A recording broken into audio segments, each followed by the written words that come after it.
Hello student, once again you are most welcome in this class in which I am going to teach you mathematics class 12th NCERT chapter 7 और exercise हम लोग सीखेंगे अब 7.8 जिसमें हम लोग as the limit of a सम इसका use करके हम नई तरीके से इंटीग्रेशन करना सीखेंगे और यहाँ से आपका स्टार्ट हो जाता है डेफिनेट इंटीग्रेशन।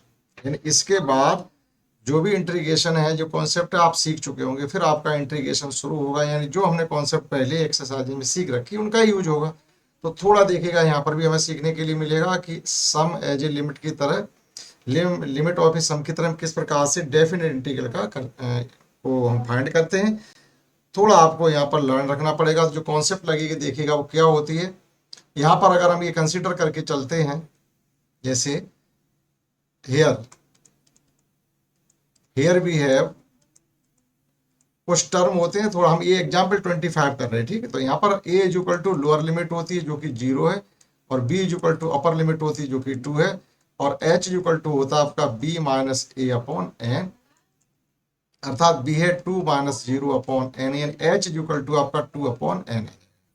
फिर को थोड़ा आप समझ सकते हैं, यहाँ से h is equal to 2 upon n का प्रयोग करेंगे। अब देखिएगा, अगर आपको इस प्रकार से इंटीग्रेशन गिवन होता है a to b fx dx, तो जो कॉन्सेप्ट लगती है वो ये है आपकी। अगर इस प्रकार से आपका होता a to b fx dx और आपको इंटीग्रल करना होता as the limit of a sum, तो इसके लिए हो जाता आपका यहाँ से b minus a limit n tends to infinite. जब n टेंस टू इनफाइनाइट होगा तो 1 अपॉन n टेंस टू 0 हो जाएगा, और यहाँ हो जाएगा आपका 1 अपॉन n, या h भी होता है। आप ये जैसे b माइनस ए अपॉन एन h भी होता है, तो हमने h को नहीं लिखा। उसके बाद यहाँ से स्टार्ट होते अंदर term a f a plus h plus f a plus 2h plus dot dot dot, last term हम लोग लिखेंगे इसका f a plus n minus 1 into h। अब यहाँ पर n माइनस 1 क्यों आया? n माइनस 1 इसलिए आया क्योंकि टर्म 0 से स्टार्ट हुए। अगर कोई आपकी सीरीज जो कि एपी हो और 0 से स्टार्ट हो, तो जो nth टर्म होगा वो n माइनस 1 होगा, और कोई सीरीज अगर 1 से स्टार्ट हो रही है तो उसका nth टर्म n होगा। तो देखिएगा h कहाँ से शुरू हो रही है? पहली टर्म से तो h शुरू हुआ नहीं, यानी यहाँ h की जगह 0 plus 1h plus 2h plus 3h, यानी 0h 1h 2h 3h है। तो फिर आप इसका एपी की तरह जब n 10 फाइंड करेंगे तो n माइनस 1 ही आएगा, जो कि हमने यहाँ पर n माइनस 1 इंटू h लिखा है। तो इसको हम फर्स्ट कंसीडर की ले रहे, ठीक है। अब देखिएगा आप यहाँ से जो भी टर्म हमारे अंदर इसमें कॉन्सेप्ट में गिवन थे, जैसे एफ ए क्या है, एफ ए प्लस एच है, F A plus 2h dot dot dot, F A plus n minus 1 into H है, ये सब हम पहले ही फाइंड कर लेंगे। तो देखिएगा एफ ए कितना होगा, जो हमारा एफ एक्स इक्वल टू है एक्स स्क्वायर प्लस 1, ठीक। तो देखिएगा एफ ए से मतलब है एफ ए इक्वल टू 0 है, तो एफ जीरो से मतलब है कि x जगह आप जैसे 0 पुट करोगे तो 0 प्लस 1, अर्थात एफ ए की वैल्यू 1 आ गई। तो जहां पर इसमें एफ ए गिवन है फर्स्ट टर्म, वो 1 आ जाएगा। इसी प्रकार से देखिएगा एफ ए प्लस एच, अब एफ ए प्लस एच से मतलब है कि एफ ए तो 0 है, तो 0 प्लस एच हो गया, या ओनली आपका एफ एच बचा हुआ, और एच इक्वल टू हमने क्या फाइंड किया? 2 अपॉन एन। तो जो भी आपका x है उसकी जगह हमें 2 अपॉन एन पुट करना, फाइनली हो जाएगा x की जगह 2 स्क्वायर एन स्क्वायर प्लस 1। तो उसमें क्वेश्चन में ही गिवन है तो वो तो प्लस 1 रहेगा ही आपका। यहाँ पर भी तो प्लस 1 ही वाला बचा था, वो तो x स्क्वायर तो 0 ही हो गया। इसी प्रकार से देखिएगा एक टर्म और फाइंड करते हैं, एफ ए प्लस 2h, तो ये हो जाएगा एफ ए की वैल्यू 0 हो जाएगी, तो 0 प्लस 2h, या एफ 2h, या एफ 2 इंटू 2, यानी 2 का स्क्वायर अपॉन 2 इंटू, और फिर वहां भी क्या रखा हुआ है आपका एक्स स्क्वायर है, तो एक्स स्क्वायर एच की जगह हमें क्या पुट करना है? एच की जगह हमें पुट करना 2 अपॉन एन, तो ये हो जाएगा आपका 2 स्क्वायर अपॉन एन स्क्वायर हम पुट कर ही चुके थे, और फिर वही आ जाएगा आपका 2 square upon n square, 2 square upon n square. तो यहाँ पे जब वैल्यू पुट करेंगे तो टू टू हमारा एच के साथ टू एच की वैल्यू क्या पुट करेंगे, 2/n, यानी 4/n हो गया। अब एक्स की जगह जैसे ही पुट करेंगे तो ये हो जाएगा आपका 4² n² प्लस 1। ठीक, अब हमने दो टर्म फाइंड कर ली, एक एन टर्म फाइंड कर लीजिएगा लास्ट में। तो ये हो जाएगा F A plus n-1 into H, क्योंकि लेंथी हो जाएगा इसलिए हम थोड़ा शॉर्ट में लिखने की कोशिश कर रहे हैं। एक ही वैल्यू 0 हो जाएगी तो ये हो जाएगा एफ n-1 इंटू एच, यानी ये हो गया आपका एफ n-1 टू एच की वैल्यू 2/n। तो जैसे हम पुट करेंगे जाकर के वहां पर, तो ये आपका फाइनली आप चाहे यही लिख दीजिएगा कि n-1 का स्क्वायर अपॉन 2 का स्क्वायर अपॉन n का इंटू 2 का स्क्वायर अपॉन n का स्क्वायर। तो चाहो तो डायरेक्टली हम इसको क्या लिख सकते हैं, इसको लिख सकते हैं हम n-2 का whole square upon n square, क्योंकि ये स्क्वायर में है तो 2 का हम अंदर मल्टीप्लाई भी कर सकते हैं। तो ये आपका हो जाएगा 2n-2 का होल स्क्वायर। तो ये टर्म हमने जो फाइंड की, आप चाहो तो अब इन सबको हमें कहाँ पुट करना पड़ेगा, फर्स्ट इक्वेशन जो कॉन्सेप्ट है उसमें हमें पुट करना है।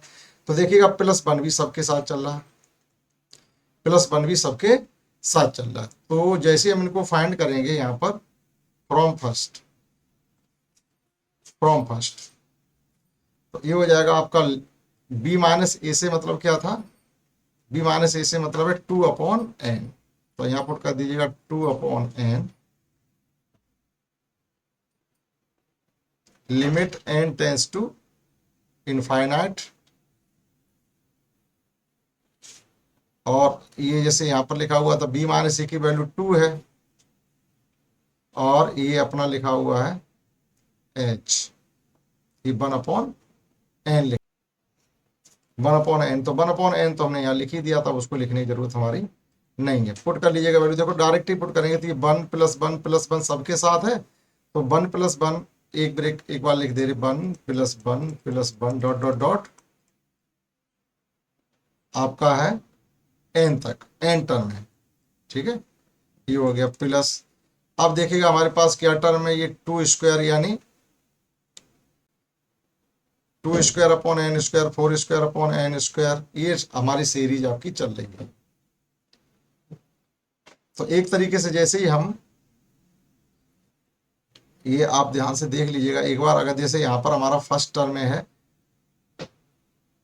4 यानी 2² अपॉन n², 4/n², जैसे हम कॉमन ले लेंगे सभी टर्म से, अगर हम 4/n² कॉमन ले लें हमारे पास बचेगा 1², 2², 3² डॉट डॉट डॉट n-1 का स्क्वायर, ये बचेगा। अगर आप यहाँ से स्टार्ट करेंगे सेकेंड टर्म से, ये लिखा हुआ 2²/n², दूसरे साथ भी है 2²/n², यानी 16 है, 16 यानी 4 लीजिए, 4 ही बचे अंदर है, तो देखिएगा वही चीजें आपको बनती चली जाएंगी।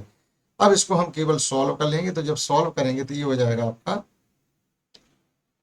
2 limit n tends to infinite 1/n। तो ये जो फर्स्ट टर्म है आपका ये वाला, तो ये हो गया आपका n, 1 को n टाइम्स जोड़ेंगे तो n हो जाएगा, प्लस 4/n²। इस sum of square of n natural number क्या होता है, n इंटू n + 1 2n + 1/6, लेकिन यहाँ n = n-1 है। तो ये हो जाएगा आपके n की जगह तो हम रखेंगे n-1, और n + 1 की जगह जब n-1 पुट करोगे तो रह जाएगा n, और n 2n + 1 की जगह जैसे ही हमारा आ रहा है 2n + 1, यहाँ n-1 पुट करोगे तो ये हो जाएगा 2n - 2 + 1, फाइनली बचेगा 2n -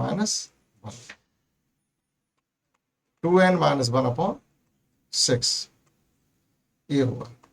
तो 2 limit n tends to infinite, इस n से मल्टीप्लाई जब यहाँ करेंगे तो ये तो n से n कट जाएगा, ये 1 बचेगा, यहाँ 4/n³ हो जाएगा, 4/n³, और इन तीनों टर्म से हम n कॉमन ले लेंगे तो n³ कॉमन भी आ जाएगा। फाइनली हमारे पास बचेगा 1 - 1/n, और यहाँ बचेगा 2 - 1/n, और अपॉन में 6 बचेगा।